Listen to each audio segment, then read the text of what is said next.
Ju e dini qysh nuk e kam pas ndërmend me na heq regjimin e vizave, pavarësisht çka bëjmë ose s'bëjmë.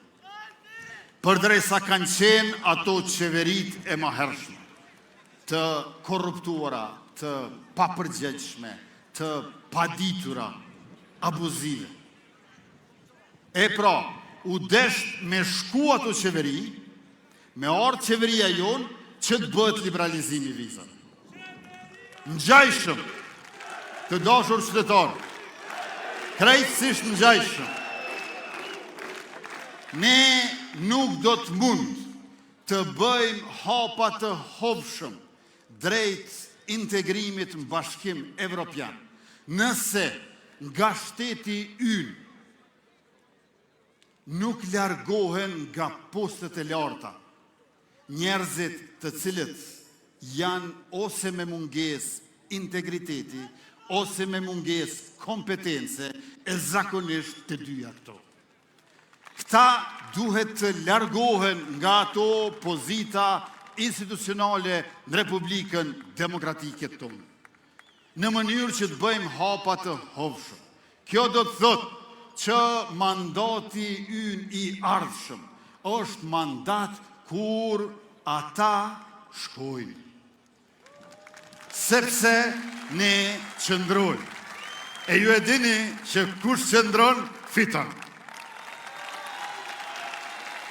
E pra, ata zyrtarë të shtetit që kanë poste në për zyrat Republikës, në nivel qendror e lokal, duhet hapin udhë e duhet vinë trejat e trit, ku një brez i etur, jo i uritur, po pret që të punoj e të shërbej për shtetin tonë.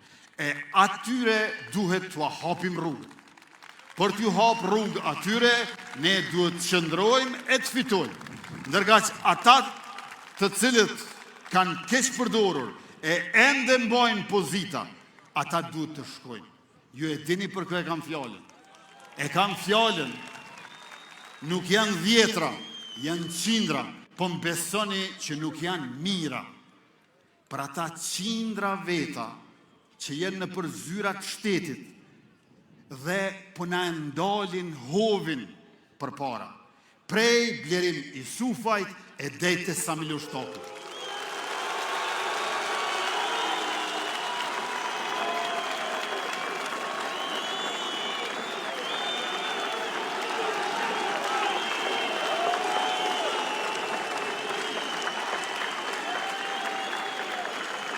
E pra, mandati ynë i ardhshëm është mandat ku këta të korruptuarit, të paditur, abuzive, të papërgjegjshmit shkojnë nga shteti.